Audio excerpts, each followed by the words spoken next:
Приключенията на Гарибалди, част 4. Не, с 3 утра. Ще от бус, който натовари. Мъкни. Забиваш? Мъкни, аз после си ги режа тия неща. Майката ти.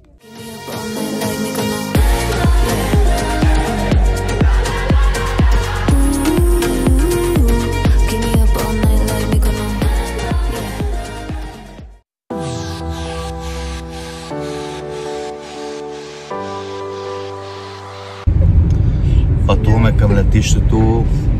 Естествено закъсняваме на кантаря дали ще хванем полета. В принцип би трябвало да ни стигне времето, но взели сме си с парк. Добре, че няма много движение. И се отправяме към Милано. Имам лошо предчувствие. Виж, няма никой човек. Не. Пивам се едно хубаво без кофеиново капучино. И сега пак ми се пуши айкос. И с много голяма дилема дали да изпуша тук паскот секрет или да слезнем долу навън. А мен вече ми е доста топло, така че с радост бих излезнала.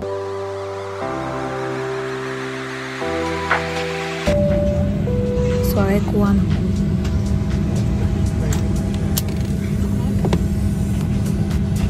Здрасти.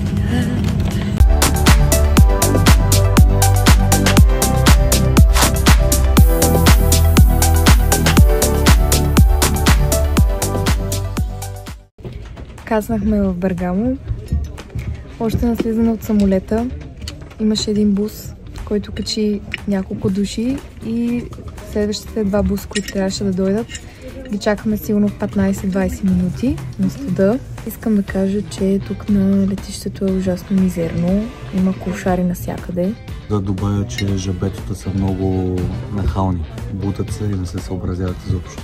Бяхме си купили билет за Флипко бус, който да ни взема от летището и да ни закара до гара Сентраля, която всъщност там ни е апартамента. Бусът е чака от 1:35 и той отиде да говори с шофьора дали може да хванем по-ранен бус, за да си не чакаме тук на летището. Автобусът ни стовари на гарата. И според навигацията, за да стигнем от гарата до апартамента, който е на 7 минути пеша, трябва да минем през ето тази какво? Катакомба. А, така. Топ. Ето там е клошара. Ето го. 13:00. Ратни компания смяна букука. Виж коледна уха са сложени.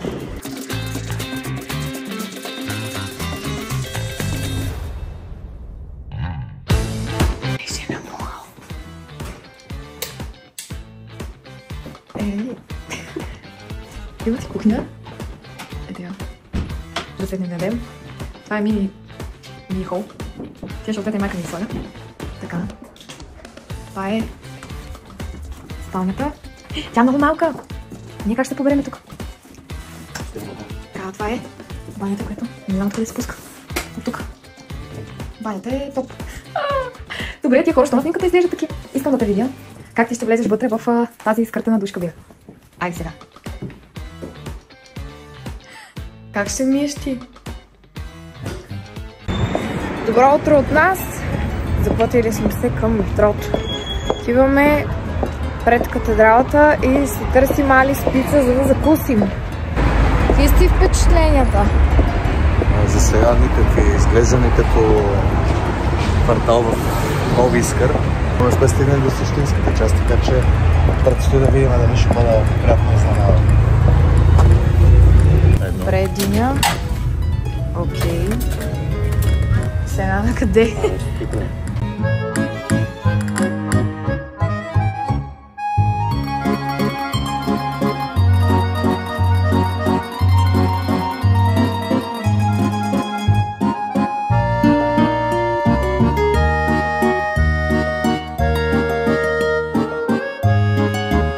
Решихме да се качим буквално на покрива на катедралата, като избрахме това да се случи с асансьор и цената беше 18 евро на човек. От едната страна на покрива в момента се извършва ремонтна дейност и са окачени доста скелета, но от другата страна е свободно и е прекрасно за снимки.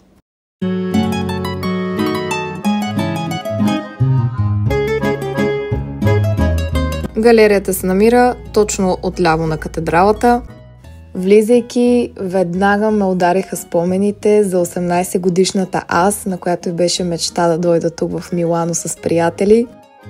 Много исках да си направя снимка, исках да изпия едно капучино и да изям един круасан на един от руфтоповете с гледка към катедралата. И това се случва в момента и аз просто не мога да повярвам. Чак сега, за жалост, виждам, че съм се завъртяла само 2 пъти. За днес програмата е кратка, защото до вечера ни чака матч и трябва да сме на стадиона доста рано.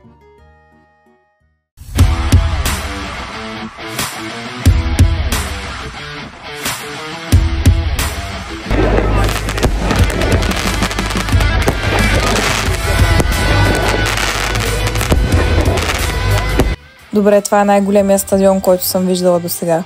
Тази вечер ще гледаме Шампионска лига и двата отбора, които ще играят, са Интер Милано и Ливърпул.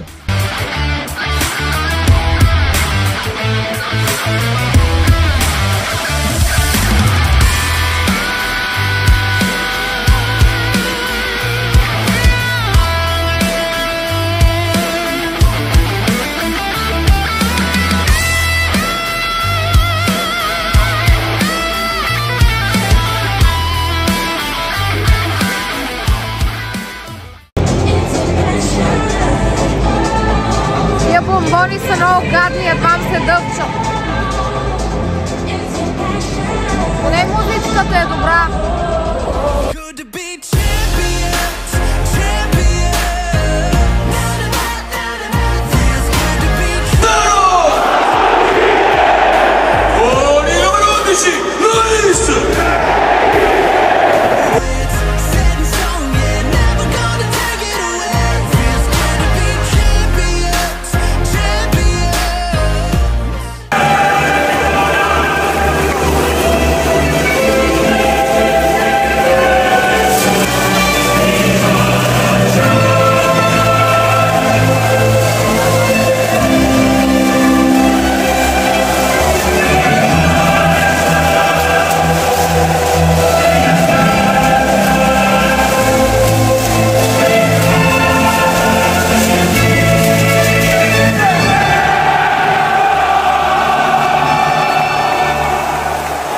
Точно когато бяхме изгубили надежда, след един отменен гол, в последните минути от матча топката е при Ливърпул. Затейли сме дъх и стискаме палци.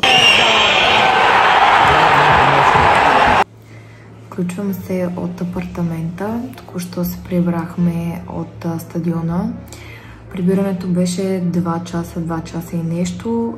Имахме много големи проблеми с намирането на транспорт. Първо влезнахме в Google Maps и оттам видяхме, че трябва да се насочим към метростанция, линия номер 5, след което да си хванем трамвай, който ще ни отведе точно пред апартамента. Уви, метрото беше затворено и никъде не го пишеше това нещо. След което решихме да си извикаме такси. Не дойде никакво такси. Видяхме, че минава някакъв трамвай номер 16. Решихме да го хванем. Минаха около 4 трамвая, които не ни качиха. Накрая започнаха да идват през повече време. И това осложни нещата. Пак направихме опит да си викнем такси, но без успех, и накрая решихме да ходим 6 км пеша до апартамента. По пътя видяхме паркирани колела, както и тротинетка. Решихме да си вземем колела, обаче приложението не работеше. Имаше някакъв срив в системата, имаше само едно колело, което можеше да се вземе, и една тротинетка. Тротинетката нямаше батерия. В крайна сметка пак решихме да продължим да вървим пеша и вече един таксиджия ни спря и ни взе 50 евро за 5 км. И аз съм бясна, защото всъщност през това време, докато той ни извика, аз вече бях намерила едно такси най-сетне, което сигурно нямаше да ни взема толкова много пари. Иначе емоцията от матча беше страхотна. и отборът, за който бяхме отишли, спечели. И това беше найс. Имахме проблем с намиране на местата. Ние решихме, че сме в А сектор. Се оказа, че сме седнали първоначало в Zero сектора. Та дойде един човек и ни вдигна и точно когато матча започна, всички ни се нервяха. Моят приятел не можа да намерим къде да седнем, при което аз влязох в имейла, който той ми беше изпратил с билета и там пишеше схемата на матча и там точното местоположение на местата. Та ни избиха някакво супер гадно място, този сектор Zero, който бяхме седнали първоначално, беше уникално. Там, където седяхме в А сектор, имаше доста бурни фенове. Ние така тихичко си викахме за нашия гост отбор. Добро утро с тази хубава гледка. Ние отиваме отново към катедралата, защото близо до нея се намира Starbucks. Доста голям и има всякакви вкусоти. И аз вече нямам търпение за него.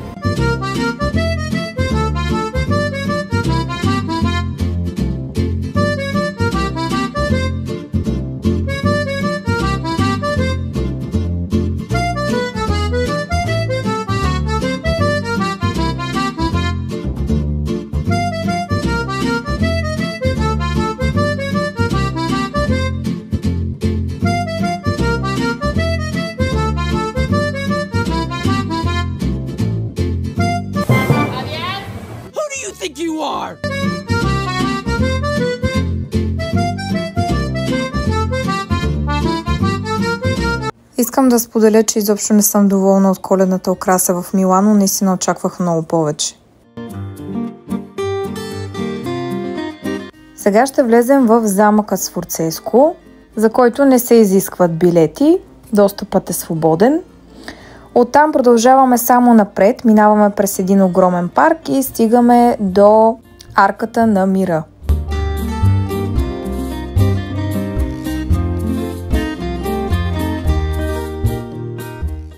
След тази дълга разходка отиваме да хапнем в Crazy Pizza. Води се за една от най-добрите пицарии в Милано. Какви са впечатленията ти от пицата? Много ми хареса пицата. Доматният сос е уникален. Не съм яла такъв. Тестото е много тънко и така се усеща плънката отгоре. Накрая хрупкава, малко е сухо, обаче е вкусно. Аз мисля, че ще попаднем в програма, обаче няма никакъв. Нямаме късмет. Естествено. Отново сме на катедралата, за да я видим нощем. Също така и да посетим този коледен базар, който разбрахме, че има тук.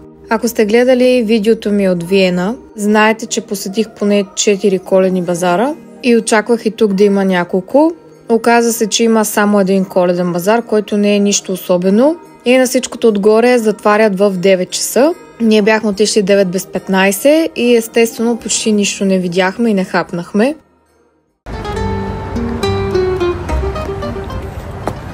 Ами това беше, скъпи приятели, крайната ни дестинация от това кратко, но странно пътуване. 2 дни в Милано са напълно достатъчни, за да видите всичко.